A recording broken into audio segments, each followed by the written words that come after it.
This is Orlando Sentinel Now. Hello, it's Wednesday, October 27th. I'm Rich Pope here with Leslie Postal and Skylar Swisher. Today they have our topics. We're going to talk about Orange County Schools mask mandate. Also, we're going to find out about an Orlando iBank getting some attention from state lawmakers. We're going to start here with Leslie Postal. We're going to talk about Orange County schools and their mask mandate. It's still a decision to come on that one. Leslie, where are we at right now? Yes, we're expecting a decision tomorrow on Thursday. The superintendent said last night that she will announce most likely whether the mask mandate will be extended past Saturday or just sunset as planned, and she'll make that decision tomorrow.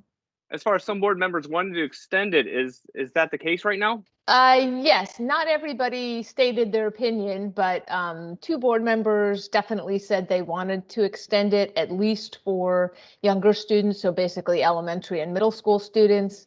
And Chair Teresa Jacobs said she really did want to extend it, but she was nervous that there might be political repercussions from doing that. The district is already in a fight with the DeSantis administration, and she kind of feared further consequences if they prolonged it at this point, especially given that COVID cases have dropped a lot since they first imposed the mandate. Yeah, some of that concern was that Governor DeSantis could remove the board. Is that possible if they did extend this out? I guess it's possible. I don't know how likely it is, but it is certainly a fear that she has that if they continue to extend it into the new year, or in the new year, perhaps the governor and the legislature would take action against those boards. And then if he removed people, could appoint people. And in her words, those would just be puppet board members and not, people actually elected by Orange County residents. Right. What was the climate yesterday? Parents there, did they seem to have an opinion on this? There were definitely a group of parents who very much want the mask mandate extended until the holiday break starts in mid-December. Their reasoning is, that should give younger students a chance to get vaccinated if that's what their parents want. We are expecting those vaccines for 5 to 11-year-olds to perhaps be approved in the next really short while. So that's what they want. So there was a group of those. And then there was also a group of parents and others opposed to masks. They say rightly that the mandate, violates state rules and should never have been adopted and should certainly not be extended now, especially given, as they pointed out, that cases have dropped a lot. Right. Yeah, that number going down, that is a big thing. It seems like the one concern from parents is, at least the ones that want the mask mandates, is let's extend this out at least through winter break, which doesn't seem unreasonable. Right. That's what a lot of people said. It's just 6 more weeks. It's what kids have been used to all semester. It really wouldn't be that big a deal just to say, keep wearing them inside. It's until December 17th, which is the last day before the holiday break starts.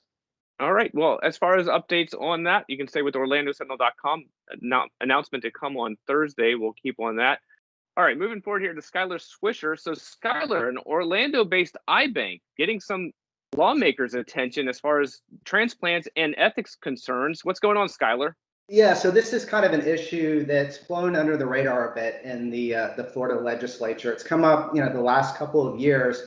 And really what it boils down to is that the lawmakers are concerned that, let's say you're an organ donor, you sign up to donate your organs and your eye tissue, right? Their position is that people are signing up with the expectation that this is kind of benevolent gift to help somebody. It's not going to become a commodity that's going to benefit a for-profit company and their investors and shareholders. So what the lawmakers are looking at is an iBank. Their headquarters is in Seattle, but their Florida branch is based here in Orlando.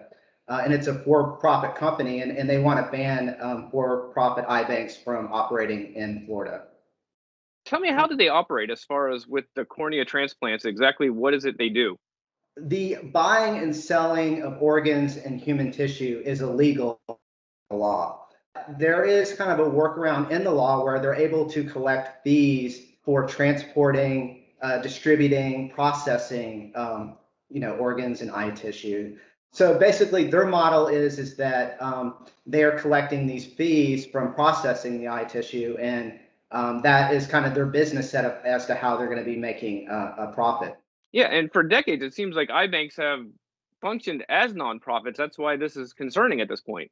Correct. Yeah, there's two other iBanks based in Florida. One is in Miami, the other is in the Tampa Bay area, and they're both nonprofit organizations. And their position is that we're taking these fees and we're putting it back into our mission of performing these surgeries, which are vital. I mean, they restore eyesight. Cornea transplants are a very important procedure.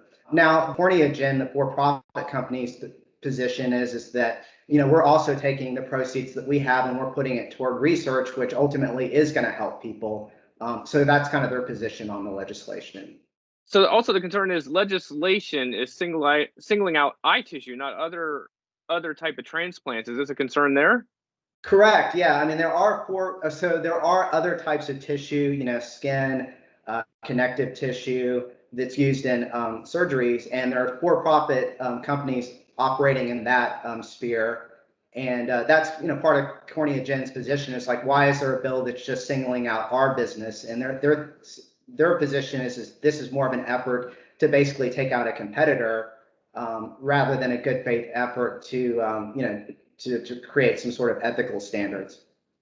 Yeah, as far as this bill, what's the timeline on this for it to actually go through?